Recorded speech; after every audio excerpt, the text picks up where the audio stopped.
তাদের হাতে থাকবে লাঠি। 3 কাজলাবি বাকারে, গাভীর লেজের মতো। গাভীর লেজ কেমন?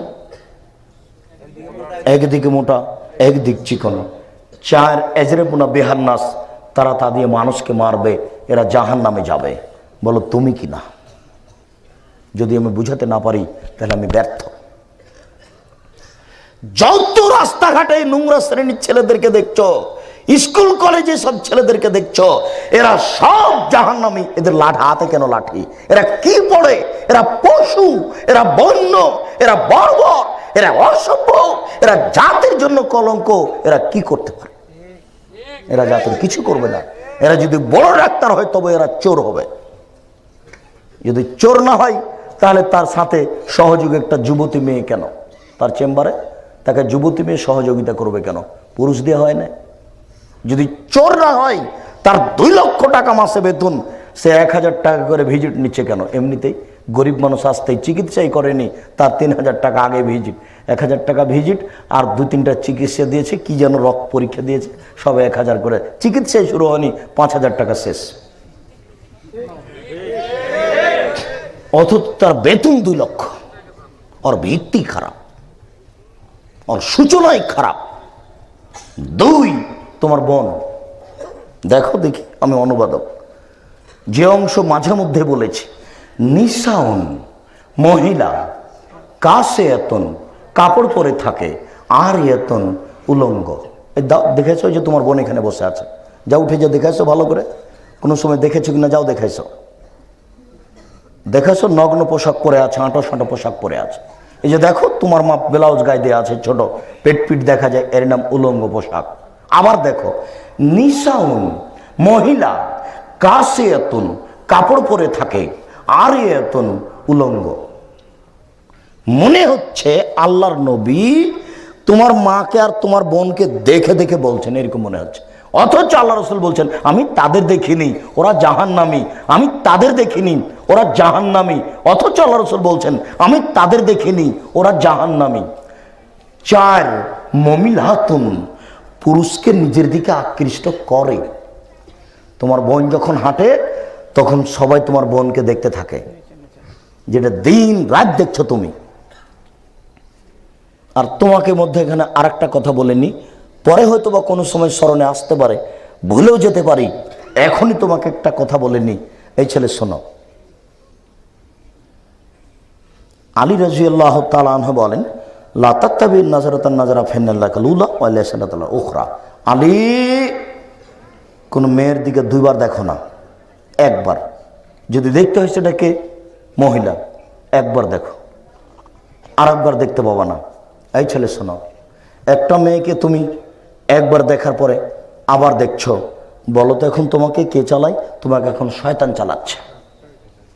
আর 1 বার দেখার পরে বলছো ছি ছি ছি ছি ছি ছি ছি, আর দেখছো না, বলো তো এখন তোমাকে কে চালাচ্ছে? ঈমান। তোমাকে কে চালাচ্ছে? ঈমান চালাচ্ছে। 1 বার দেখার পরে ছি ছি ছি ছি, আর দেখছো না, কে চালাচ্ছে এখন তোমাকে? ঈমান। এই কথাটা তোমাকে বুঝাতে গিয়ে আরেকটা কথা বলেছিলাম, তোমার মনে আছে হয়তোবা, যে তুমি এখানে কি যেন করছো এই ঘরে। তুমি একটা মোবাইল ঠিক করছো বা কিছু করছো, তোমার ভাবি জানে না যে তুমি এই ঘরে আছো।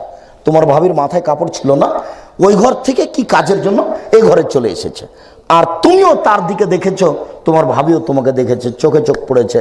চট করে তোমার ভাবি ওই ঘর থেকে ছুটে এই ঘরে এসে বলছে ছি ছি ছি ছি ছি ছি, নাউজুবিল্লাহ, আমার দেবর যে এখানে বসেছিল তা তো আমি খেয়াল করিনি, ও মনে হয় আমাকে দেখে নিয়েছে, আমার দেবর মনে হয় আমাকে দেখে নিয়েছে।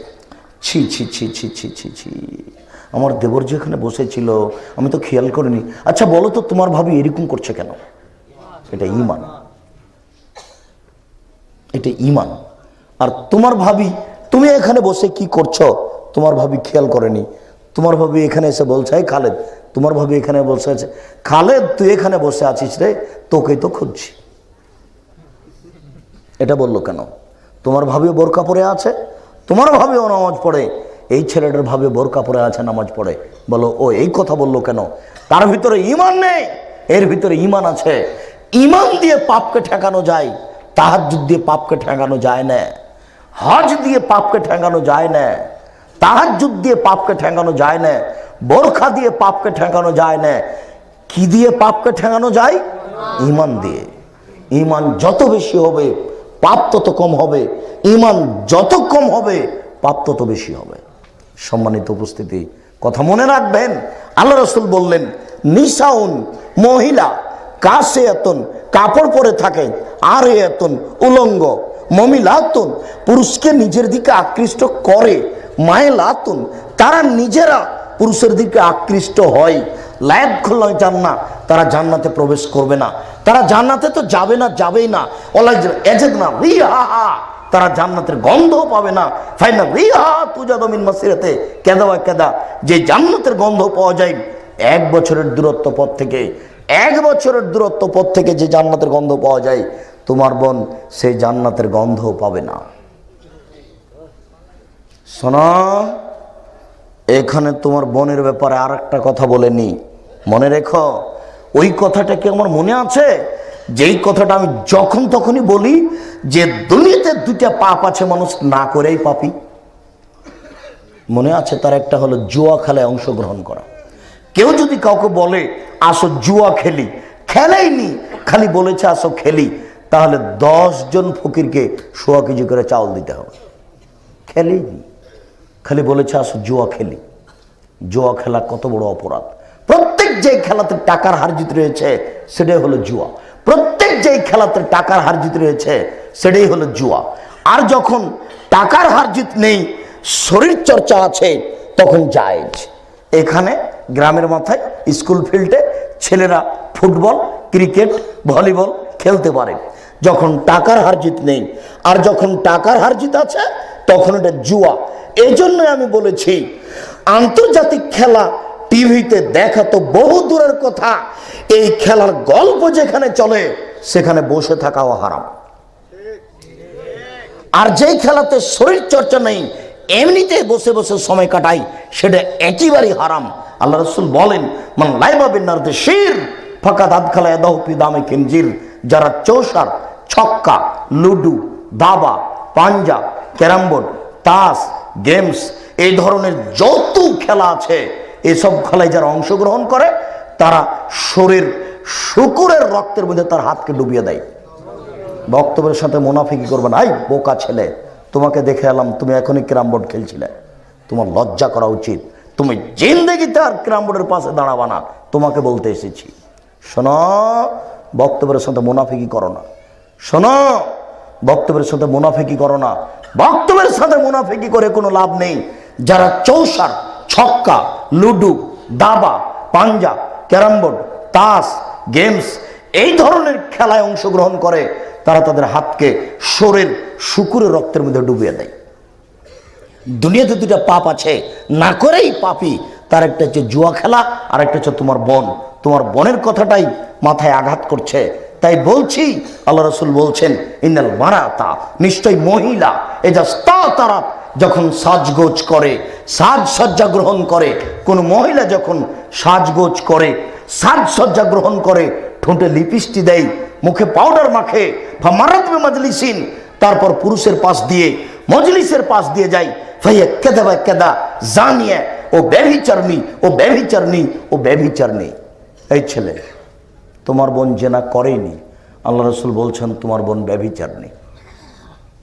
বলো, এখানে দাঁড়াও, সকাল থেকে নিয়ে সন্ধ্যা পর্যন্ত এ রাস্তা দিয়ে হাজারো লক্ষ মেয়ে যাচ্ছে, তোমার বোনও আছে। এখন বাজারে তোমার বোন আছে, জবাব আমি দিব, আবার বুঝো, নাহলে আবার বুঝো আমি অনুবাদক। হাদিস 1450 বছর থেকে হাদিস গ্রন্থ পড়ে আছে। তিনি বলেছেন ইন্নাল মারাতা, নিশ্চয় মহিলা, তারা আতর লাগাই, সাজগোজ করে, সাজসজ্জা গ্রহণ করে, মুখে ঠোঁটে লিপস্টিক দেয়, মুখে পাউডার মাখে, ফামারাত বিমাজলিসিন, তারপর পুরুষের পাশ দিয়ে হেঁটে যায়, মজলিসের পুরুষের পাশ দিয়ে হেঁটে যায়, ফাইয়া কাযা ওয়া কাযা জানিয়া, ও ব্যভিচারনী, ও এই ও ব্যভিচারনী, ও ব্যভিচারনী, ও ব্যভিচারনী। আবু দাউদ। তোমার বোন জেনা করেনি, এরপর আল্লাহ রাসূল বলছেন তোমার বোন জেনা করেনি। তোমার বোনকে যদি আমি পতিতালয়ের মেয়ে প্রমাণ করতে না পারি, জাতির সামনে বক্তব্য দেব না। তোমার বোনকে যদি আমি পতিতালয়ের মেয়ে প্রমাণ করতে না পারি, জাতির সামনে বক্তব্য দেব না। এই ছেলে সাবধান থাকো, তোমার বাপকে সতর্ক করলাম, তোমাকে সতর্ক করলাম, তোমার বোনকে সতর্ক করলাম। মহান আল্লাহ বলেন, ওয়ালা তাকরাবুজ জিনা ইন্নাহু কানা ফাহিশা। পৃথিবীর মানুষ, তোমরা জেনার নিকটে যায় না, নিশ্চয় জেনা অশ্লীল কাজ। সাবিলা, এই পথ অতীব খারাপ, অতীব জঘন্য। এই পথ অতীব খারাপ, অতীব জঘন্য। এই পথ অতীব খারাপ, অতীব জঘন্য। কেন আল্লাহ বলছেন এই পথ অতীব খারাপ, অতীব জঘন্য? শুনুন, এই কথাটাই একদিন আবু যার গেফারিকে বললেন আল্লাহ রাসূল। আল্লাহ রাসূল বললেন, আবু যার গেফারি, মান কালা লা ইলাহা ইল্লাল্লাহ ফাদাখালাল জান্নাহ, কেউ যদি লা ইলাহা ইল্লাল্লাহ বলে তাহলে জান্নাতে চলে যাবে। তখন আবু যার গেফারি রাদিয়াল্লাহু তাআলা বলছে, চুরি করলে জিনা করলেও যাবে? তখন আল্লাহ রাসূল বলছেন, হ্যাঁ, চুরি করলে জিনা করলেও যাবে। চুরি করলে জিনা করলেও যাবে? তখন আল্লাহ রাসূল বলছেন, হ্যাঁ, চুরি করলে জিনা করলেও যাবে।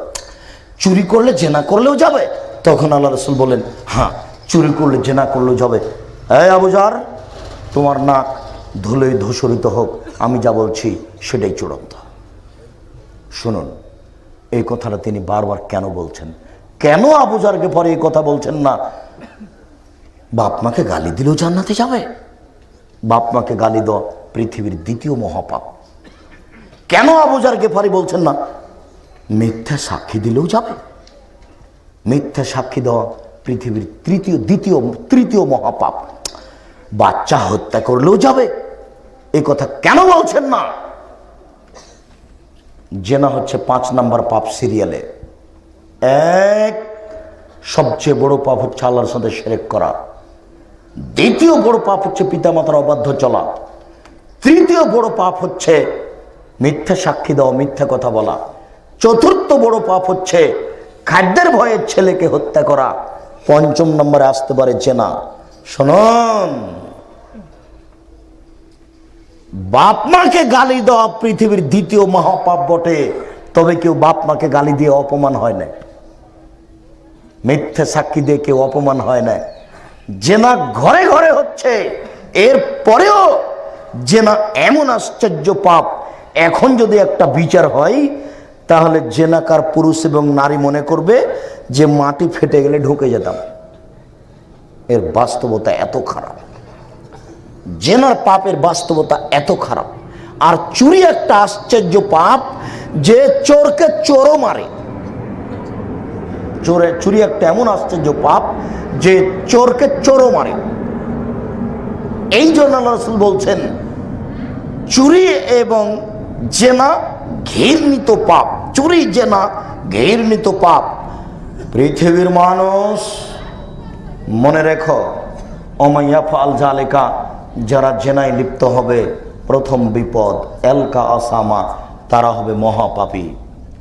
এই ছেলে, তোমরা এইখান থেকে বলছো কেন? ওই যে বেহায়া মেয়ে, বেশরম লজ্জাহীনা মেয়ে এখানে গল্প করছো, তুমি দেখতে পাও না? ওখানে যাও, ওটা তোমার বোন নাকি দেখো।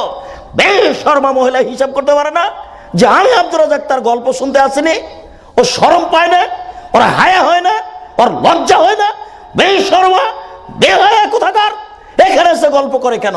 মুখ বন্ধ করে চলে যাবে বাপের বাড়ি, যে জেনায় বসে যাবে, তাতে আমার কি? এখানে এসেছে হিসাব পায় না ও? কি পেয়েছো তোমরা? দেখো পিছনে, চলে যেতে বলো। কোন বেহায়া মেয়ের গল্প শুনতে আমি আব্দুর রাজ্জাক আসিনি, সাবধান করে দাও। মুখ বন্ধ করে থাকতে হবে। আপনি বলে আসছেননি তাকে? আসার সময় আপনি বলে আসেননি ও কি হিন্দুর মেয়ে? ও হিন্দুর মেয়ে নাকি? আপনি বলে আসেননি কেন? কাপুরুষ বিবাহ করেছেন আপনি, জবাব দিব আমি। বেটি, আপনার জবাব আমি দিব কেন? সাবধান থাকুন আপনি, আপনার সাথে আমার কোনো অন্তদ্বন্দ্ব নেই। আপনি আমার দিনী ভাই, আপনাকে মূল্যায়ন করি আমি। বলেন যে ও হিন্দুর মেয়ে, আমার স্ত্রী নয়, বলেন। আপনি এখানে এসেছেন, বলে আসেননি কেন? আপনি বলে আসেননি যে তুমি বাড়িতে থাকো, আব্দুর রাজ্জাক সাহেব এসেছেন, আমাকে অপমান করো না, তুমি যাও না, এ কথা বলে আসেননি কেন? আর যদি যাও তো মুখ সিলাই করে দিও, অনুকূল হলে থাকে, নাহলে চলে আসি। বলে আসেন আপনি? বেটি, আপনার জবাব আমি দেব, স্ত্রী আপনার জবাব আমি দেব কেন? আপনি আমার দিনী ভাই, আপনাকে আমি কষ্ট দিতে আসিনি, আপনি মূল্যায়ন করিয়েন। আপনাকে আমি অন্তর থেকে ভালোবাসি, আপনি আমার দিনী ভাই, আপনাকে আমি অন্তর থেকে ভালোবাসি, আপনাকে আমি কষ্ট দিতে আসিনি, আপনি মনে রাখবেন। শুনুন, আল্লাহ রাসূল বলেছেন মহিলা শয়তানের বেশ ধরে আসে, শয়তানের বেশ ধরে যায়। আল্লাহ রাসূল বলছেন মহিলা শয়তানের বেশ ধরে আসে, শয়তানের বেশ ধরে যায়। আল্লাহ রাসূল বলছেন ইন্নান নিসা হাবাইলুশ শয়তান, মহিলা হচ্ছে শয়তানের জাল, মহিলা হচ্ছে শয়তানের জাল। তো এই কথা কি আল্লাহর নবী সব মহিলাকেই বললেন? জিবরাইল বলছেন আল্লাহর নবীকে, জিবরাইল আল্লাহর নবীকে বলছেন, আল্লাহ নবী ওই যে ওই যে ওই যে খাদিজা, ওই যে দেখেন ওই যে আসছে, মাহা এনাউন, তার হাতে আছে একটা বাটি, ফিহে তমন এ দামন, তাতে আছে তরকারি, তাতে আছে খাদ্য। মোহাম্মদ ওই যে খাদিজা আসছে, তার হাতে আছে একটা বাটি, তাতে আছে খাদ্য, তাতে আছে তরকারি, তাতে আছে খাদ্য, তাতে আছে তরকারি। যখন আসবে তখন বলিয়েন খাদিজা তোমাকে আল্লাহ সালাম দিয়েছে, খাদিজা তোমাকে জিবরাইল সালাম দিয়েছেন, খাদিজা তোমার জন্য জান্নাতে একটা ঘর নির্ধারণ হয়েছে যেখানে কোনো হইচই নেই। তো খাদিজাকে কি বললেন যে শয়তান? কথা বুঝতে পারেননি? এই যে আপনার স্ত্রীকে বলেছে শয়তান, আপনার মেয়েকে বলেছে। আয়েশার ব্যাপারে বলছেন আয়েশা তোমাকে জিবরাইল সালাম দিয়েছে, তবে আল্লাহ নবী বলেননি আয়েশা তোমাকে আল্লাহ সালাম দিয়েছে। আমি যদি শতদিন আপনাদেরকে শুনিয়েছি যে পৃথিবীতে সবচেয়ে দামি মহিলা আয়েশা, কিন্তু সর্বসাকুল্যে আলোচনাতে আসে সবচেয়ে দামি মহিলা হলেন খাদিজা। তার একটা প্রমাণ আপনাকে আজকে দিই। যখন জিবরাইল বললেন, বুখারী মুসলিমের হাদিস, খাদিজা তোমাকে আল্লাহ সালাম দিয়েছেন, খাদিজা তোমাকে জিবরাইল সালাম দিয়েছেন, এই কথাটা আল্লাহ রাসূল আয়েশাকে বলেননি, খালি বলেছেন আয়েশা তোমাকে জিবরাইল সালাম দিয়েছে। তখন তিনি বলেননি আয়েশা তোমাকে আল্লাহ সালাম দিয়েছেন। তাহলে দুজনের মধ্যে মানে কম বয়সে কে হলো বেশি? খাদিজা। কথা কি বুঝতে পেরেছেন? মানে খাদিজার মানটা আরো অনেক বেশি হয়ে গেল। ওই বৈঠকই বলছেন যে খাদিজা তোমাকে আল্লাহ সালাম দিয়েছেন, তোমাকে জিবরাইল সালাম দিয়েছেন। শুনুন সম্মানিত উপস্থিতি, আল্লাহ রাসূল নারীদেরকে নিন্দা করেছেন, সব নারীকে নয়। আয়েশা রাদিয়াল্লাহু তাআলা আনহা বলছেন যে আমার ঘরে কবর হলো আমার স্বামীর, আমার ঘরে কবর হলো মুহাম্মাদের আমার স্বামীর, তো আমি কবরের পাশে এমনিতেই যাই। কেন? এটা আমার স্বামীর কবর, এমনিতেই যাই। কিছুদিন পরে কবর হলো আমার বাপের, ওখানে, তখন আমি এমনিতে যাই। কেন? এটা আমার স্বামীর কবর, এটা আমার বাপের কবর। কদিন পরে কবর হলো উমারের, এখন আর আমি এমনিতে যাই না, মাথায় কাপড় দিয়ে একেবারে আঁটো সাঁটো হয়ে খুব খেয়াল করে যাই। আমার লজ্জা হয় এখানে একটা বেগানা পুরুষের কবর আছে, আমার লজ্জা হয় এখানে একটা অপর পুরুষের কবর আছে। আল্লাহুস সামাদ। আয়েশা বেগানা পুরুষের কবরকে লজ্জা করেন, আর যাকে লজ্জা করেন সে পৃথিবীতে কত পাওয়ারফুল মানুষ জেনে হচ্ছে উমর রাদিয়াল্লাহু তাআলা। এই ছেলে, আমি তোমার মাকে কষ্ট দিতে আসিনি, দেখো দেখো আয়েশা কবরকে লজ্জা করে, দেখো তাহলে তোমার মায়ের অবস্থা কি। দেখো আজকে তোমার মাকে বাড়িতে গিয়ে বলো তোমার মার উপকারের জন্য এসেছি, আমি ক্ষতি করতে আসিনি। তোমার মায়ের, তোমার তোমার বোনের আমি কিছু না কিছু উপকার করবই করবো ইনশাআল্লাহ।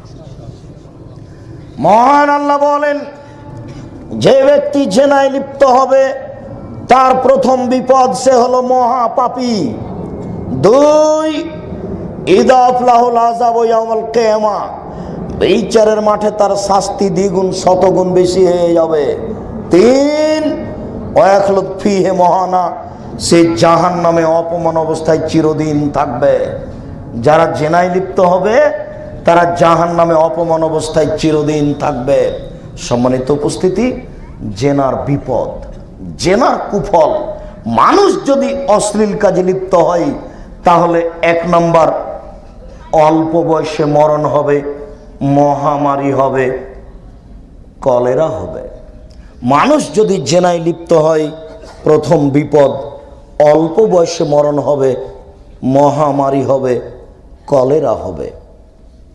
দুই, এমন রোগ হবে যেটা বংশে ছিল না, যেটা ডাক্তার চিনে না। এমন রোগ হবে যেটা বংশে ছিল না, যেটা ডাক্তার চিনে না। আব্দুল্লাহ ইবনে উমর রাদিয়াল্লাহু তাআলা আনহু বলেন, রাসূল সাল্লাল্লাহু আলাইহি সাল্লাম বলেছেন, লাম তাজহারিল ফাহিশাতু ফি কওমিন কাত্ত ইল্লা ফাসা ফিহিম আত-তাউন ওয়াল আউজাউ মা মাজাত ফি আসলাফিহিম। যখন কোন সম্প্রদায়ে জেনা প্রকাশ পাবে, যখন কোন সম্প্রদায়ে অশ্লীল কাজ প্রকাশ পাবে, তখন তাদের মধ্যে হবে এক, মহামারী, কলেরা, অল্প বয়সে মরণ। দুই, এমন রোগ হবে যেটা বংশে ছিল না, যেটা ডাক্তার চিনে না। এই ছেলে শোনো, ডাক্তার চিনে না এই কথাটা হাদিসে নেই, খালি আছে বংশে ছিল না, ডাক্তার চিনে না, ওই কথাটা আমি লাগিয়ে দিয়েছি। আল্লাহ নবী বলেছেন, জেনায় লিপ্ত হলে এমন রোগ হবে যেটা কোনোদিন কারো হয়নি। আমি কি বুঝাতে পেরেছি? জেনায় লিপ্ত হলে এমন রোগ হবে যেটা বংশে ছিল না, কোনোদিন কাউকে হয়নি। আব্দুল্লাহ ইবনে মাসউদ রাদিয়াল্লাহু তাআলা আনহু বলেন, রাসূল সাল্লাল্লাহু আলাইহি সাল্লাম বলেছেন, ইজা ফাসাল রিবা ওয়া জিনা ফাসাল ফাকর ওয়াল মাসকানা, যখন কোন সম্প্রদায়ে জেনা প্রকাশ পাবে, সুদ প্রকাশ পাবে, যখন কোন জাতির মাঝে জেনা প্রকাশ পাবে, সুদ প্রকাশ পাবে, তখন তাদের মাঝে ভিক্ষাবৃত্তি, নিঃস্বতা, দারিদ্রতা নেমে আসবে। যারা জেনায় লিপ্ত হবে তাদেরকে একদিন না একদিন ভিক্ষুক হতেই হবে, তার টাকা ধ্বংস হবেই। আমি অনুবাদক, মুহাম্মদ সাল্লাল্লাহু আলাইহি সাল্লাম 1450 বছর পূর্বে এই কথা বলেছেন, আমি আপনাকে এটা শোনালাম। তিনি বলেছেন, সুদ খেলে মানুষকে ভিক্ষুক হতেই হবে। ও কথা আল্লাহ বলেছেন, ইয়ামহাকুল্লাহুর রিবা ওয়া ইউরবিস সাদাকাত। আল্লাহ বলেন, সুদ মানুষের টাকাকে কমিয়ে দেয় আর দান মানুষের টাকাকে বেশি করে। আমি 100 টাকা দিয়ে 110 টাকা নিলাম, বেশি তো হলো। আল্লাহ বলছেন সুদ মানুষের টাকাকে কমিয়ে দেয়। তাহলে একটু শোনো তো, এই ছেলে শোনো, আল্লাহ রাসূল বলছেন, কেউ যদি মিথ্যা কসম করে ব্যবসা করে তাহলে তার ব্যবসা ধ্বংস হবেই। এই কাপড়টার দাম 500 টাকা, তুমি বললে এটা 1500 টাকা। কত টাকা? 1500 টাকা। আল্লাহর কসম এটা 1400 টাকায় কিনা আছে। তারপরে 1500 টাকায় বিক্রি করলে, কাপড়টা কিনেছিল কত টাকায়? 500 টাকায়। এবারে এক কথাতে 1000 লাভ। আচ্ছা, আল্লাহর নবী বলছেন এরপরেও তোমার ব্যবসা ধ্বংস হবেই। তাহলে ধ্বংস হয় কি করে? একদিনে যদি 3টা মিথ্যা কথা দিয়ে 3টা কাপড় বিক্রি করি তাহলে কত টাকা লাভ আসলো? 3000। ব্যবসা ধ্বংস হবে এই কাউকে বলা লাগবে না, এমনিতে হয়ে যাবে। একদিন দেখবেন যে 8 টাকা নাই। এখন আপনি বলেন কি ব্যাপার, এত মিথ্যা কসমে টাকা ইনকাম করলাম তবু কেন নাই? ও হবেই, ধ্বংস হবেই, কাউকে বলা লাগবে না। আল্লাহ রাসূল বলেছেন, মানুষ জেনায় লিপ্ত হলে তাকে ফকির হতে হবেই, কাউকে বলা লাগবে না, সে একদিন না একদিন নিঃস্ব হবেই। মাসে কোটি টাকা ইনকাম করে, স্বামীও পরকীয়া প্রেমে লিপ্ত, স্ত্রীও পরকীয়া প্রেমে লিপ্ত, কেউ কাউকে মানে না, দুইজনই চলছে। বলেন এদের কোটি টাকায় কি, এদের ভিক্ষা করাই কি? বলেন এদের কোটি টাকায় কি, এদের ভিক্ষা করাই কি? শুনুন, মুহাম্মদ সাল্লাল্লাহু আলাইহি সাল্লাম দুঃখ করে বলেছেন আমার উম্মাত জেনাকে হালাল মনে করবে। তিনি বলেন একুনু মিন বাদি আকওয়াম ইস্তাহলুল হিরা ওয়াল হারিরা ওয়াল খামরা ওয়াল মাযিব, অচিরে আমার উম্মাত রেশমি কাপড়কে হালাল মনে করবে। এক, দুই, জেনাকে হালাল মনে করবে। তিন, বাদ্যযন্ত্র গান বাজনাকে হালাল মনে করবে। আবু হুরায়রা রাদিয়াল্লাহু তাআলা আনহু বলেন রাসূল সাল্লাল্লাহু আলাইহি সাল্লাম বলেছেন নেতৃত্ব শুরু হয়েছে নবী দিয়ে, দয়া দিয়ে, তারপরে নেতৃত্ব শুরু হয় খলিফা দিয়ে, দয়া দিয়ে, তারপরে নেতৃত্ব শুরু হয় জোর জার মল্লুক তার, তারপরে নেতৃত্ব শুরু হয় নেতা সে হবেই ওয়াতুয়ান জাবরিয়াতান ও ফাসাদান ফিল আরজে, টাকা দিয়ে হলেও হত্যা করে হলেও যে কোনো মূল্যে সে নেতা হবেই। এই মানুষের চরিত্র হবে পাঁচটা। এক, ইস্তাহলুল হেরা ইস্তাহলুল হারিরা, এরা রেশমি কাপড়কে হালাল মনে করবে। এই ছেলে দেখিও তোমার এমপি মন্ত্রী চেয়ারম্যান মেম্বারের জামা কাপড় হচ্ছে সিল্ক জাতীয়, দেখিও ওদের বাড়িতে যে দেখিও ওদের চেয়ারের উপরে যে কাপড় আছে সেটা মখমল জাতীয় কাপড়, ওদের বিছানের চাদর হচ্ছে মখমল, আজকে যে দেখে নিও। দুই, অল খমুরা, ওরা মদকে হালাল মনে করবে। তিন, অল ফরুজা, তারা জেনাকে হালাল মনে করবে। এই জন্য তো আমি তোমাকে সহ্য করতে পারি না। তুমি কি করে বললে অমুকের চরিত্র ফুলের মতো পবিত্র, বলো তো? এই যে বলে বেড়াচ্ছ নির্বাচন আসছে এলাকাতে, তুমি যে বলে বেড়াচ্ছ ছি ছি ছি ছি ছি ছি, তুমি কি জানো তার কত মেয়ের সাথে জেনার লাইন আছে? এই যে মোবাইল দেখছো, শতকরা 1999টা মোবাইলে জেনার গল্প হয়। মোবাইল মানে জেনা, মোবাইল মানে জেনা। একটু পরে তোমাকে আরো বলছো, তুমি একটু থামো। প্রায় মোবাইলে জেনার গল্প হয়। অবাক, আল্লাহ রাসূল বলছেন ওরা জেনাকে হালাল মনে করবে। চার, ইনসারুনা, তারা ওয়ুরজাকুনা, দৈনন্দিন ধনী হয়ে যাবে, ব্যাংকের টাকা তাদের। ওয়াইনসারুনা, তাদের সহযোগিতা করা হবে, কোটি কোটি টাকা নেওয়ার পরেও তাদের পরিশোধ করা লাগবে না, তাদের বিরুদ্ধে কেউ দাঁড়াতে পারবে না। এই কথা আল্লাহ রাসূল বলছেন। পাঁচটা জিনিসকে হালাল মনে করবে তারা, তার একটা হলো জেনা। জেনা কোনো পাপের কাজ নয়, এ কথা আল্লাহর নবী বলছেন, আমি অনুবাদক। রাসূল সাল্লাল্লাহু আলাইহি সাল্লাম বলেন ইয়াতাহারাজুনা তাহারুজাল হিমারে, গাধা যেমন গাধীর সাথে মিলে লজ্জা বুঝে না, ষাঁড় যেমন গাভীর সাথে মিলে লজ্জা জানে না, মানুষ তেমন খোলা মাঠে জেনা করবে, লজ্জা বুঝবে না। গাধা যেমন গাধীর সাথে মিলে লজ্জা বুঝে না, ষাঁড় যেমন গাভীর সাথে মিলে লজ্জা জানে না, মানুষ তেমন খোলা মাঠে জেনা করবে, লজ্জা বুঝবে না। এই বাক্যগুলো আগে আমি বুঝতে পারতাম না, এখন বুঝতে পারছি সহজেই। এই ছেলে দেখো তোমাদের এই পার্কের অবস্থা, দেখো তোমাদের এই ঢাকা বিশ্ববিদ্যালয় অন্যান্য কলেজের অবস্থা। কোথায় জিয়াউর রহমান সাহেব মারা গেলেন চিটাগাঙে, সেখান থেকে হাড়হাড্ডি নিয়ে এসে সংসদ ভবনে পুঁতে দেওয়া হলো, আর গোটা মাঠটা হলো পতিতালয়। এই রাস্তার উপরে যুবক যুবতীকে চেপে ধরে আছে, যুবক যুবতীর উরু রানের উপরে মাথা দিয়ে দিন দিন ঘন্টার ঘন্টা শুয়ে আছে। এই রাস্তা দিয়ে মিনিটে লক্ষ কোটি মানুষ যায়, কেউ কিছু বলে না, বলা নাকি যায় না, কেউ কিছু বলে না, বলা নাকি যায় না, কেউ কিছু বলে না, বলা নাকি যায় না, বলা নাকি অপরাধ, কেউ নাকি মানুষ নেই, সবাই নাকি পশু। যদি মানুষ হয় তাহলে বলে না কেন? আশ্চর্য। আল্লাহ রাসূলও বলছেন মানুষ জেনাকে হালাল মনে করবে।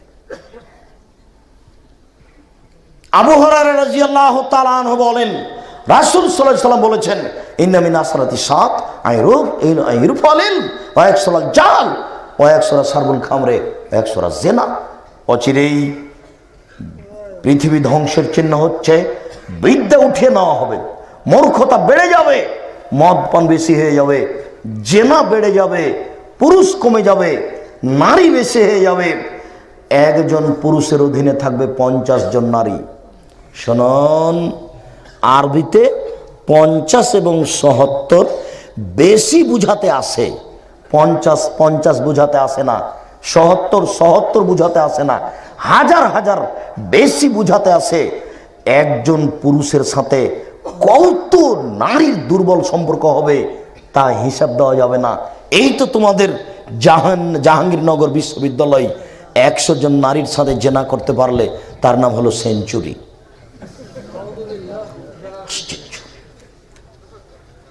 অবাক অবাক দুনিয়া, এটা হয় কি করে? এই ছেলে, ওই যে তোমার পাশ থেকে ওই যে ছেলেটা উঠলো, ও তো খেয়াল করে না, আর ওই সব কথা তার বোঝার প্রয়োজনও নেই। তুমি একটু থামো, তুমি একটু ধৈর্য ধারণ করো। তোমার চেয়ে আমি বেশি, অনেক বেশি ক্লান্ত। তোমার চেয়ে আমি অনেক বেশি ক্লান্ত। আমি কালকে সকালে বের হয়ে বাগেরহাটে পৌঁছেছি। বাগেরহাটে 1.5-2 ঘন্টা কথা বলার পরে সারা রাতে আমি ঢাকায় এসেছি। ঢাকায় এসে আমি জুমার খুতবা দিয়েছি। জুমার খুতবার পরে আমি জামিয়া সালাফে রূপগঞ্জ প্রতিষ্ঠানে গেছি, ওখানে 2টা বৈঠক করেছি। বৈঠক করার পরে তোমার এখানে এসেছি। তোমার এখানে এসে খাওয়া দাওয়া করার পরে কয়েক মিনিট রেস্ট করে এখানে কথা বলছি। তুমি বেশি ক্লান্ত না আমি বেশি ক্লান্ত? তুমি অপেক্ষা করো, তোমার সাথে জরুরি আমার আরো কয়েকটা কথা আছে। শুনুন, আবু সাঈদ রাদিয়াল্লাহু তাআলা আনহু বলেন, রাসূল সাল্লাল্লাহু আলাইহি ওয়াসাল্লাম বলেছেন, ইন্না আখওয়াফা মা তাখাওয়াফ আলা উম্মতি, আমার উম্মতের উপরে যেটা আমি বেশি ভয় করি, পৃথিবীর মানুষ, আমি মুহাম্মদ আমার উম্মতের উপরে যেটা আমি বেশি ভয় করি, 1 আয-জিনা, আমার উম্মত জেনায় লিপ্ত হবে, এটাই আমার ভয়। 2 অশাহওয়াতুল খাফিয়া, গোপন পাপে লিপ্ত হবে আমার উম্মত, এটাই আমার ভয়। অবাক হবে তুমি, এখন যুবক যুবতী গোসলখানাতে ঢুকলেই গোপন পাপ করে, যুবক যুবতী একাই হলেই এখন গোপন পাপ করে। মোবাইল যে গোপন পাপের এত বড় মাধ্যম, এটা 15 বছর আগে মানুষের জানা ছিল না। 20 বছর পরে, 50 বছর পরে আরো যে কত কি হবে তা মানুষ জানে না। এদিকে দেখো, এই ছেলেটা আছে তোমাদের এখানে ত্রিমোহনীতে, আর মেয়েটা আছে লন্ডনে। 2 জন মিলে গল্প করছে, কথা বলছে। কথা বলতে বলতে 2 জনের পরনের কাপড় তারা খুলতে লাগলো। পরনের কাপড় সরাতে সরাতে 2 জন 2 জায়গাতে নগ্ন হয়ে উলঙ্গ হয়ে কথা বলছে। 2 জনের মধ্যে ব্যবধান হলো 5000 কিলোমিটার। অবাক, গোপন পাপ, আশ্চর্য, অবাক। গোপন পাপের যে কত যন্ত্রপাতি বের হয়েছে, আরো যে কত বের হবে তা মানুষ জানে না। শুধু রাসূল সাল্লাল্লাহু আলাইহি ওয়াসাল্লাম বললেন, আমার জীবনে বড় ভয়, আমার উম্মতের উপরে আমার জীবনে বড় ভয়, আমার উম্মত জেনায় লিপ্ত হবে। 2 আমার উম্মত গোপন পাপে লিপ্ত হবে। শোনো এই ছেলে, দেখো বক্তব্যের সাথে মুনাফিকি করো না। আজকে এখান থেকে উঠার পূর্বে মোবাইলে যত মেয়ের নাম্বার আছে সব কেটে দিয়ে উঠিও, একটা নাম্বারও যেন না থাকে। বোকা মহিলা 2-1 জন তো ছিল, তোমার বোন সহ্য করতে না পারেই চলে গেছে। তারপরে তোমার বোনকে বলে দিও গিয়ে, তোমার বোন যেন আর কোনোদিন কোনো পুরুষের সাথে কথা না বলে, সব নাম্বার যেন কেটে দেয়। দেখো বক্তব্যের সাথে মুনাফিকি করো না। দেখো বক্তব্যের সাথে মুনাফিকি করে কোনো লাভ নেই। আর যদি কালকেও তোমার মোবাইলে মেয়েদের নাম্বার থেকে যায়, সত্যি তুমি বক্তব্যের সাথে মুনাফিকি করেছো, অথচ তোমার পরিবর্তনের জন্য এসেছিলাম, তোমার পরিবর্তন করতে পারলাম না, দুঃখিত। উমামা বাহিলী রাদিয়াল্লাহু তাআলা আনহু বলেন, রাসূল সাল্লাল্লাহু আলাইহি ওয়াসাল্লাম বললেন, আমি ঘুমিয়েছিলাম, জিবরাইল আমার ডান হাত ধরলেন, মিকাইল আমার বাম হাত ধরলেন। জিবরাইল আমার ডান হাত ধরলেন, মিকাইল আমার বাম হাত ধরলেন, ধরে নিয়ে চলে যাচ্ছেন। যেতে যেতে দেখি অনেক মানুষ আসাদ্দ সাইয়িন ইন্তেখাফান, তারা ফুলে ফেপে খুব মোটা মোটা হয়ে আছে, 30 হাত 40 হাত 50 হাত 100 হাত উঁচু উঁচু হয়ে আছে। ওয়ান্তানাহু রিহান, খুব গন্ধ, গন্ধে টিকা যায় না। কানা রিহুমুল মারাহিজ, মনে হচ্ছে যেন তারা গণশৌচাগার, মনে হচ্ছে যেন তারা গণ টয়লেট, মনে হচ্ছে যেন তারা গণশৌচাগার, মনে হচ্ছে যেন তারা গ্রামের টয়লেট, যে টয়লেট পরিষ্কার করা হয় না, সাফ করা হয় না, গন্ধে টিকা যায় না, এত গন্ধ, ফুলে ফুলে ফেঁপে ফেঁপে খুব মোটা মোটা হয়ে আছে। আমি বললাম, মানা হলাই, ছি ছি, এরা কারা? জিবরাইল, একই কথা, এরা কারা, কারাই ভাবে ফুলে ফেপে আছে, এত কেন গন্ধ? তখন আল্লাহ রাসূল বললেন, অহজনাতা জাওয়ানি, তারা হলো ব্যভিচারী। যারা জেনায় লিপ্ত হবে তারা এভাবে ফুলে ফেপে মোটা মোটা হয়ে থাকবে, গন্ধে টিকা যাবে না। সামরা ইবনে জুনদুব রাদিয়াল্লাহু তাআলা আনহু বলেন, জিবরাইল আমার ডান হাত ধরলেন, মিকাইল আমার বাম হাত ধরলেন, ধরে টেনে নিয়ে যাচ্ছেন। যেতে যেতে ফা আতায়না লা নাকবিল মিসলি তান্নুরি আল্লাহু যাইকুন ওয়াসফালাহু ওয়াসি, একটা গর্তের পাশে চলে আসলাম। গর্তটার উপর দিক সংকীর্ণ, নিচের দিক প্রশস্ত। তাতাওয়াক্কাদু নার, দেখি তার ভিতরে আগুন জ্বলছে, ধাঁধা ধাঁধা ধাঁধা করে আগুন জ্বলে উঠছে। ভাইজা ইরতাফাউ, যখন আগুনটা জোরে জ্বলে উঠছে তখন তার ভিতরে যা কিছু আছে সব উপরে চলে যাচ্ছে। কাঁদা ইয়াখরুজু মিনহা, মনে হচ্ছে যেন বের হয়ে পড়ে যাবে। ফাইজা খামেদাত রাজাউ ফিহা, আর যখন আগুনটা একটু কমে যাচ্ছে তখন সবকিছু ভিতরে চলে যাচ্ছে। ফিহা রেজালুন ও নেসাউন ও রাতুন, তাতে দেখি পুরুষ এবং নারী উলঙ্গ হয়ে জমা ধরে আছে, পুরুষ এবং নারী উলঙ্গ হয়ে জমা ধরে আছে। আগুনে দাদা দাদা দাদা করে জ্বলে উপরে উঠে যাচ্ছে, আবার আগুনটা কমলে নিচে চলে যাচ্ছে, আবার উপরে উঠছে। দেখি পুরুষ এবং নারী জমা ধরে আছে, উলঙ্গ অবস্থায় আগুনের মধ্যে জ্বলছে। আমি বললাম জিবরাইলকে, ছি, একই কথা জিবরাইল, এরা কারা, এরা কারা জিবরাইল? তখন জিবরাইল বললেন, অহমুজ্জনাত, তারা হলো ব্যভিচার। আল্লাহ তুমি দয়া করো। ব্যভিচারিণী মহিলার লজ্জা স্থানের গন্ধে জাহান্নামীরা জাহান্নামে টিকতে পারবে না। ব্যভিচারিণী মহিলার লজ্জা স্থানের গন্ধে জাহান্নামীরা জাহান্নামে টিকতে পারবে না। যেসব মহিলারা জেনায় লিপ্ত হবে তাদের লজ্জা স্থানের গন্ধে জাহান্নামীরা জাহান্নামে টিকতে পারবে না। আবু হুরায়রা রাদিয়াল্লাহু তাআলা আনহু বলেন, আল্লাহ রাসূল বলেছেন, যখন রাত অর্ধেক হয় তখন আকাশের দরজা খুলে দেওয়া হয়। যখন রাত অর্ধেক হয় তখন আকাশের সব দরজা খুলে দেওয়া হয়। যে যা চায় আল্লাহ তাকে তাই দিয়ে দেন, যে যা চায় আল্লাহ তাকে তাই দিয়ে দেন। ইল্লাল বাগিন বিফারজিহা, তবে যার জেনার সম্পর্ক আছে তার দোয়া কবুল হয় না, তাকে আল্লাহ কিছু দেন না। যার জেনার সম্পর্ক আছে তাকে আল্লাহ কিছু দেন না, তার দোয়া কবুল হয় না। আল্লাহ রসুল বললেন, ইন্নাল্লাহা ইয়াদুর মিন খালকিহি ইয়াগফিরু মান ইস্তাগফির, নিশ্চয় আল্লাহ মানুষের নিকটে থাকেন, যে ক্ষমা চায় তাকে ক্ষমা করে দেন। নিশ্চয় আল্লাহ মানুষের নিকটে থাকেন, যে ক্ষমা চায় তাকে ক্ষমা করে দেন। তবে ইল্লাল বাগিন বিফারজিহা, যার জেনার সম্পর্ক আছে তার দোয়া কবুল হয় না। এই ছেলে, এই কথাটা আমি শতবার বলেছি, তোমার মনে আছে? তুমি দাখিল পরীক্ষা দিয়েছ, আল্লাহকে বলছো, আল্লাহ আমার রেজাল্টটা ভালো করে দাও। দেখো, তুমি মোবাইলে প্রেমের গল্প করো, যতদিন তুমি গল্প না ছাড়বে ততদিন পর্যন্ত তোমার দোয়া কবুল হবে না। তোমার মা বোরখা পরে থাকে, তাহাজ্জুদ পড়ে, যখন তুমি থাকো না, তোমার বাপ থাকে না, তখন তোমার মা মোবাইলে প্রেমের গল্প করে। তোমার মা রাতে তোমার জন্য উঠে 2 রাকাত নামাজ পড়ে অঝর নয়নে কাঁদছে, তোমার মায়ের দোয়া কবুল হবে না। আমি অনুবাদক, আমার কিছু করার নেই। 1450 বছর পূর্বে মুহাম্মদ সাল্লাল্লাহু আলাইহি ওয়াসাল্লাম যা বলেছেন সেটা তোমাকে আমি অনুবাদ করে শোনালাম। সম্মানিত উপস্থিতি, রাসূল সাল্লাল্লাহু আলাইহি ওয়াসাল্লাম বলেন, আল বিক্র বিল বিক্রি জিলদুমি ও তাগরিবু সানা, অবিবাহিত ছেলে মেয়ে যদি জেনায় লিপ্ত হয় তাহলে তাকে 100 লাঠি পিটিয়ে এলাকা থেকে 1 বছরের জন্য তাড়িয়ে দিতে হবে। তিনি বলেন, আর সাইব বিসাইব রাজম, বিবাহিত পুরুষ নারী যদি জেনায় লিপ্ত হয় তাহলে তাকে ইট ঢেল পাথর দিয়ে মেরে মেরে মেরে ফেলতে হবে। এদেশের লাখো ভাবিকে ইট ঢেল পাথর দিয়ে মেরে ফেলতে হবে। যারা দেবরের সাথে জেনায় লিপ্ত হয় এদেশের লাখো দুলাভাইকে ইট ঢেল পাথর দিয়ে মেরে ফেলতে হবে।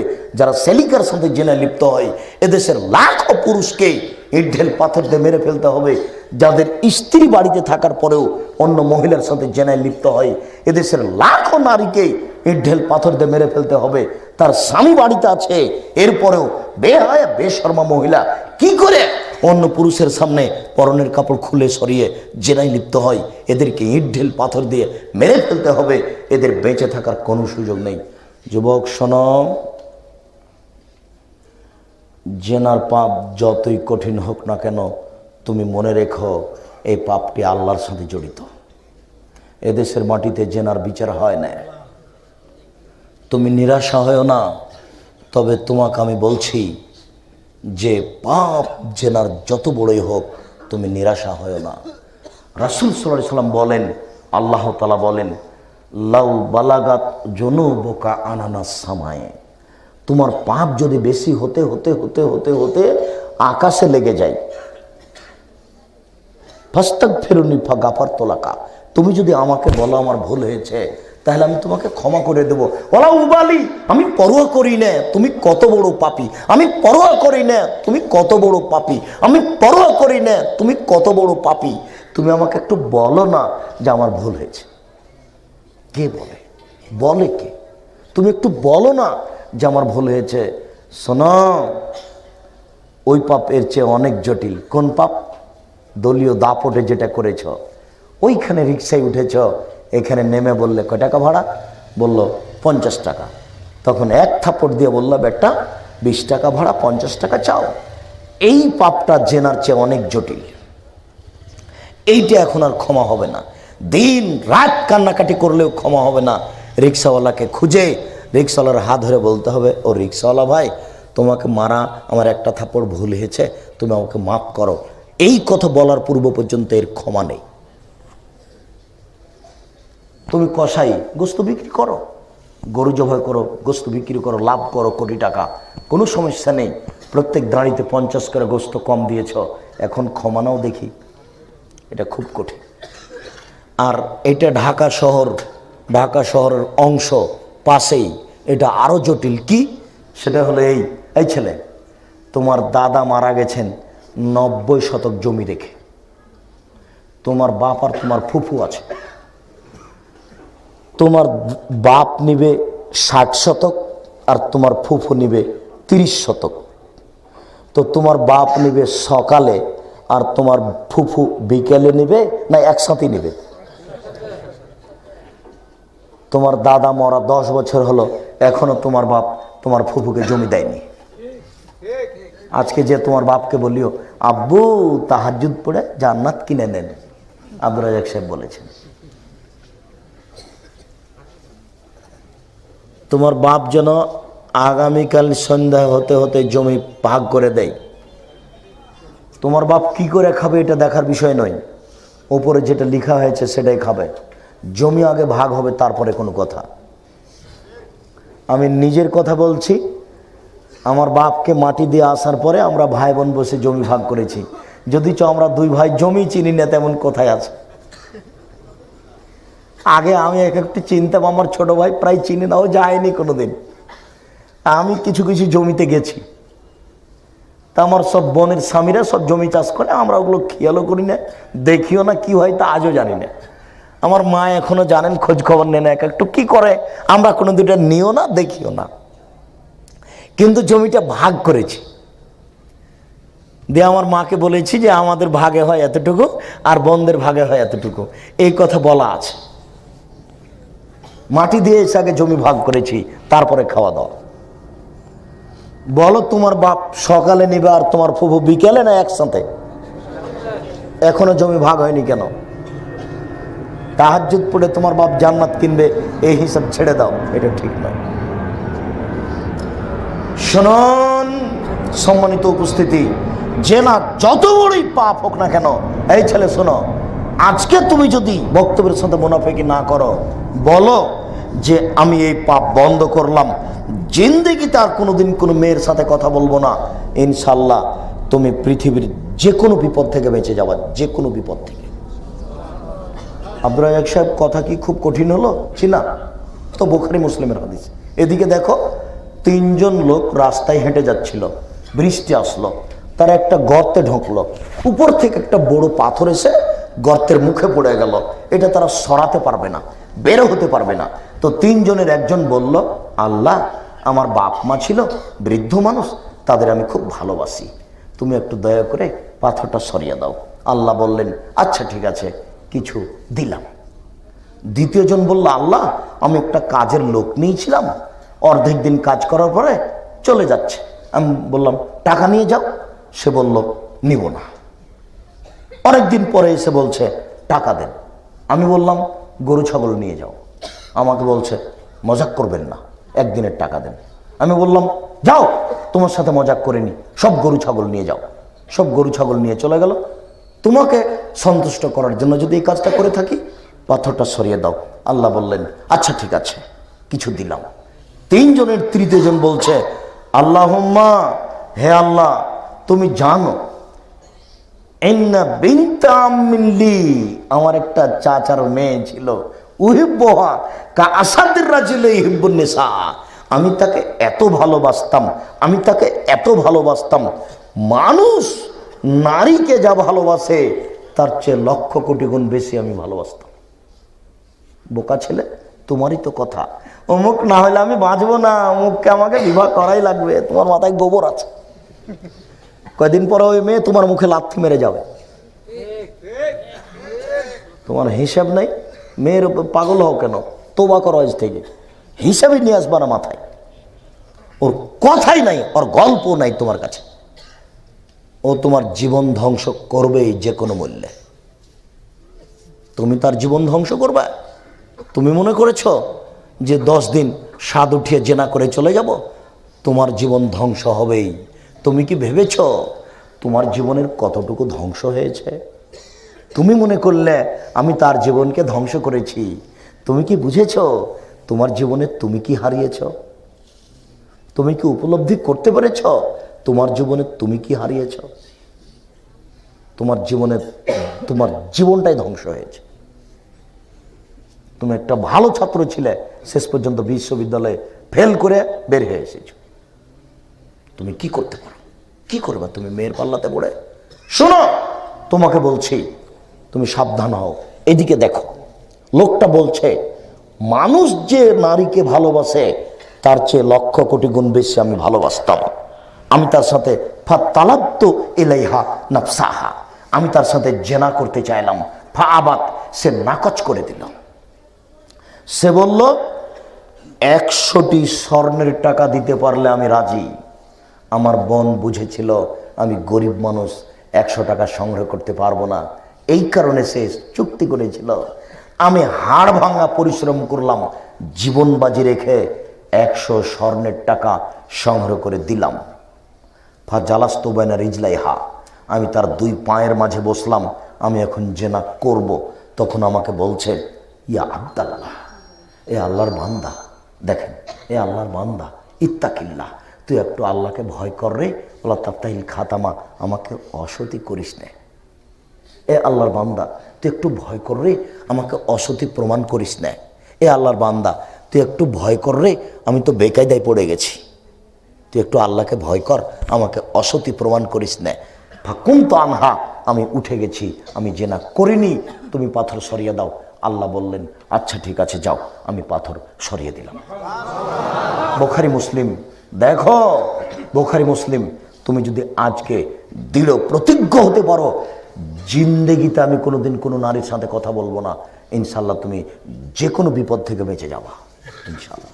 শুধু তাই নয়, এদিকে শোনো, তোমার সাথে যদি আজ থেকে কোনো মেয়ে কথা বলতে চাই, তাহলে তুমি বলবা ইন্নী আখাফুল্লাহ, আমি আল্লাহকে ভয় করি। তোমার সাথে আমি কথা বলবো না, তোমার সাথে আমি জেনায় লিপ্ত হব না, জিন্দেগিতে তুমি আমার সাথে আর কথা বলো না, আমি আল্লাহকে ভয় করি। তুমি যদি এই কথা বলতে পারো, তাহলে বিচারের মাঠে 7 শ্রেণীর মানুষ বিশেষ ছায়াতলে থাকবে, তার মধ্যে তুমি একজন। বিচারের মাঠে 7 শ্রেণীর মানুষ বিশেষ ছায়াতলে থাকবে, তার মধ্যে তুমি একজন। বুখারী মুসলিম। তোমার কথা শেষ করলাম, তোমার বোন আর তোমার মায়ের কাছে গেলাম। শোনো, আল্লাহ রসুল বলছেন, কোনো মহিলা যদি 5 ওয়াক্ত নামাজ পড়তে পারে, রমজানের রোজা থাকতে পারে, স্বামীকে মেনে চলতে পারে, তোমার বোন আর তোমার মা তো এখানে নেই, বুঝবে না, তো তোমাকে বলে দিচ্ছি, তোমার মাকে তোমার বাপকে মেনেই চলতে হবে যে কোনো মূল্যে। ভালো লাগলেও স্বামীকে মানতে হবে, মন্দ লাগলেও স্বামীকে মানতে হবে, তিতা লাগলেও মানতে হবে, মিঠা লাগলেও মানতে হবে, আর না হলে খোলা তালাক নিয়ে চলে যেতে হবে। বাড়িতে ঢোবেন আর মুখ বাঁকা করে ওইদিকে চলে যাবে, এটা হবে না। কথা বুঝতে পারেননি? বাড়িতে সালাম দিয়ে ঢোকলেন, দেখছি যে ওইদিকে চলে গেল মুখ বাঁকা করে, এই কি কথা? একদিন বলছিলাম মনে আছে, আলোচনার নাম হলো এতিম ও প্রতিবেশী। ওটা টান দিয়ে দেখেন, বিস্তারিত বিবরণ দেওয়া আছে। এতিম ও প্রতিবেশী, ওখানে বলা আছে চারটা জিনিস আছে যার সুখময় জীবন তার, চারটা জিনিস আছে যার সুখময় জীবন তার, চারটা জিনিস আছে যার সুখময় জীবন তার। এক, আল মারাতু সলেহা, ভালো স্ত্রী। সালাম দিয়ে ভেতরে ঢেকে ওইদিকে চলে গেল, তাহলে এটি কি ভালো হলো? দুই, আল জার সলে, ভালো প্রতিবেশী, প্রতিবেশীর বিবরণ দেওয়া আছে বিস্তারিত। তিন, আল বাইতুল ওয়াসে, প্রশস্ত ঘর, অন্তত মেহমানের ঘরটা খুব বড় হবে, 10 জন 12 জন যেন থাকতে পারে, এসে মেহমান খাবে। আর ওখানে বলেছি আপনাকে যে আপনাকে ফিরে যেতে হবে আপনার বাপের স্বভাবে, আপনার মা, আপনার স্ত্রীকে ফিরে যেতে হবে আপনার মায়ের স্বভাবে। এখন যেটা আপনার স্বভাব আর আপনার স্ত্রীর স্বভাব, এটা চলবে না। আপনার বাপের স্বভাব কি ছিল বলতে গিয়ে আপনাকে বুঝিয়েছি যে আপনারা ছিলেন 10 ভাই বোন, আর বাড়িতে ছিল 3 জন কিষান কামলা, কটা হলো? 13 জন। আর আপনার বাপ মসজিদ থেকে 2 জন ফকির ধরে নিয়ে আসছেন, 15 জন। আর আপনার বাপ মা 17 জন। এই 17 জন মানুষের ভাত রান্না করতো আপনার মা ঢেঁকিতে ধান ভেঙে, কোনো দিন ভারী লাগেনি, কোনো দিন ভারী মনে করেও নি। আজকে আপনার স্ত্রী যেখানে রান্না করে সেখানে আছে ফ্রিজ, সেখানে আছে গ্যাসের চুলা। রাত 10টার সময় আপনি আমাকে সাথে করে নিয়ে গিয়ে বলছেন, খালেদা উঠো, আব্দুর রাজ্জাক সাহেব গেস্ট মেহমান আছেন, একটু খানা পানি রেডি করো। তুমি রাতে মেহমান নিয়ে এসছো? কে এগুলো করে? একদিন ধমক দিলেই আর কোনোদিন মেহমান আনতে পারবেন না, মাথায় ভয় ঢুকে গেছে।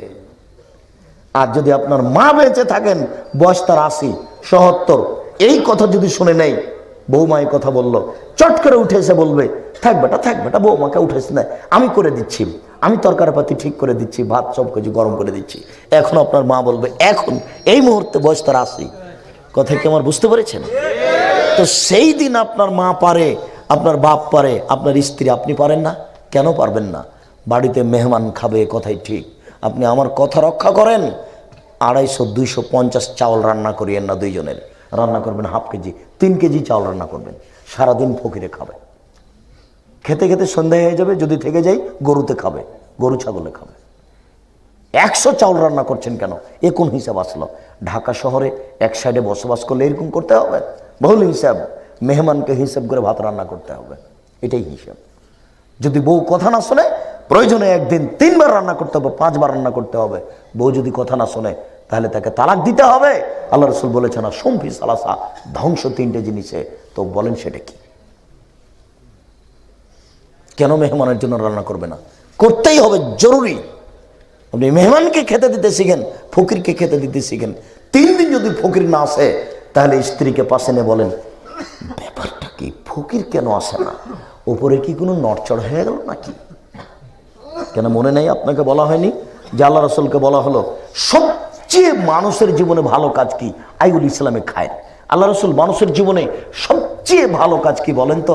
তখন আল্লাহ রাসূল বললেন, তুতিল মুত্ত, দুস্থ গরিব ফকির মিসকিনকে খেতে দেওয়া। কি করলেন জীবনে? সম্মানিত উপস্থিতি, এই ছেলে, তোমার মার কথাটা বলেনি? 5 ওয়াক্ত নামাজ পড়লো, রমজান মাসের রোজা থাকলো, স্বামীকে মেনে চললো, জেনায় লিপ্ত হলো না, জান্নাতের 8টি দরজা খোলা, যে কোনো দরজা দিয়ে ঢুকতে পারবে, যে কোনো দরজা দিয়ে, জান্নাতের 8টাই খোলা। 5 ওয়াক্ত নামাজ পড়লো, রমজান মাসের রোজা থাকলো, 4টি জিনিস, স্বামীকে মেনে চললো, আর জেনায় লিপ্ত হলো না, সল্লাত খামসাহা, সমাত সাহারাহা, আতাত বালাহা, অহসানাত ফারজাহা, এই 4টা কাজ করলো, জান্নাতের 8টি দরজা খোলা। মহিলাদের জন্য জান্নাত পাওয়া সহজ, কিন্তু কে বুঝে সেটা? তারা তো বুঝে না, তারা ধর্মকর্ম মানেও না। যেহেতু স্বামী অকেজো, যেহেতু স্বামী একজন ফালতু মানুষ, যেহেতু বাপ অকেজো, বাপ একটা ফালতু মানুষ। আপনাকে আমি বলিনি, আপনি আমার কথা রক্ষা করেননি, বক্তব্যের সাথে আপনি মুনাফিকি করেছেন। আপনাকে আমি অনুরোধ করেছিলাম, দেখেন আপনি বাপ, আপনার বাপের জমিদারি আছে, বিত্তশালী, আপনি বেশি টাকা দিয়ে ছেলে মেয়েকে লালন পালন করেন, কোনো সমস্যা নেই। টাকা নেই, কলা বিক্রি করে ছেলে মেয়েকে লালন পালন করেন, যদি না হয় তাহলে চকলেট বিক্রি করে ছেলে মেয়েকে লালন পালন করেন। সেটাও যদি না হয় মানুষের বাড়িতে কাজ করে করে ছেলে মেয়েকে লালন পালন করেন। সেটাও যদি না হয় ভিক্ষা করে ছেলে মেয়েকে লালন পালন করেন। সারা দিন ভিক্ষা করেন, যে টাকা ভিক্ষা করেছেন ওইটা ছেলে মেয়েকে খাওয়ান। বলেন আপনার মেয়ে গার্মেন্টসে গেল কেন? বুঝাতে পারলাম না। বাপ ছেলে মেয়েকে কি করে খাওয়াবে? বাপের জমিদারি দিয়ে। বুঝেন না কি কথা? বাপের জমিদারি আছে, খাওয়ান ছেলে মেয়েকে, রুই মাছ কিনে নিয়েছে খাওয়ান। যদি না থাকে তাহলে কলা বিক্রি করে খাওয়ান, যদি না থাকে তাহলে চকলেট বিক্রি করে খাওয়ান, যদি না থাকে তাহলে মানুষের বাড়িতে কাজ করেন, সারাদিনে 200 টাকা ইনকাম করেন, ওইটা ছেলে মেয়ের পিছনে খরচ করেন। যদি কাজ করতে না পারেন তাহলে সারাদিন বাপ ভিক্ষা করবে। বাপ ভিক্ষা করে করে ছেলে মেয়েকে লালন পালন করবে।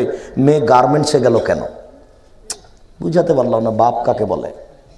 বাপ মানে শেষ পর্যন্ত ছেলে মেয়েকে কি করে খাওয়াবে? ভিক্ষা করে খাওয়াবে, সেটা জায়েজ। শেষ পর্যন্ত বাপ ছেলে মেয়েকে ভিক্ষা করে খাওয়াবে। বাপ বেঁচে আছে, মেয়ে গার্মেন্টসে যাবে, এই কাপুরুষকে আমি বাপ বলতে চাই না। কি পেয়েছে ও? কি চরিত্র তার? তোমাকে আমি বলেছিলাম দেখো শ্বশুরের কাছে টাকা নিও না, ভিক্ষা করে খাও। এটা আমার শেষ কথা ছিল। ওই কথাটাই বলছি, বাপ ছেলে মেয়েকে শেষ পর্যায়ে ভিক্ষা করে খাওয়াবে। বাপ বেঁচে আছে, মেয়ে গার্মেন্টসে যাবে কেন? সম্মানিত উপস্থিতি, আমরা আলোচনার শেষে এসে বলছি পুরুষ নারী সবার জন্য অনাহা নাফসা আনিল হাওয়া ফাইনাল জান্নাতা হিয়াল মাওয়া। পুরুষ নারী যদি নিজের পাপকে, অশ্লীল কাজ থেকে নিজেকে ঠেকাতে পারে, পাপ থেকে নিজেকে ঠেকাতে পারে, আল্লাহ ওয়াদা করেছেন আপনাকে জান্নাতুল মাওয়া দিবেন। সম্মানিত উপস্থিতি, আপনি যদি অশ্লীল কাজ থেকে নিজেকে দূরে রাখতে পারেন, আল্লাহ ওয়াদা করেছেন অনাহা নাফসা আনিল হাওয়া ফাইনাল জান্নাতা হিয়াল মাওয়া। মানুষ যদি নিজেকে অশ্লীল অপছন্দ কাজ থেকে দূরে রাখতে পারে, আল্লাহ মানুষকে জান্নাতুল মাওয়া দিবেন। সম্মানিত উপস্থিতি, আমরা জান্নাতুল মাওয়া পাওয়ার আশায় আমরা এইসব পাপকে ত্যাগ করি। কথার সাথে মুনাফিকি করো না যুবক। এই মোবাইলে সব নাম্বার ত্যাগ করে মিটিয়ে দেয়, এখান থেকে উঠিও। আল্লাহ তুমি বড় শক্তিশালী, তুমি সর্বশক্তিমান। আল্লাহ তুমি আমাদেরকে কবুল করো। আমাদের যারা মারা গেছে তুমি তাদের কবরের শাস্তি মাফ করো। আমরা যারা অসুস্থ তুমি তাদের আরোগ্য দান করো। আমরা যারা বেঁচে আছি তুমি তাদেরকে তোমার রাসূলের পদ্ধতি অনুযায়ী চলার তৌফিক দান করো। এই দাবি, এই দাওয়া, এই দোয়া তোমার দরবারে রেখে আজকের সংক্ষিপ্ত আলোচনা এখানে শেষ করলাম। সুবহানাকা আল্লাহুম্মা ওয়া বিহামদিকা আশহাদু আল্লা ইলাহা ইল্লা আনতা আস্তাগফিরুকা।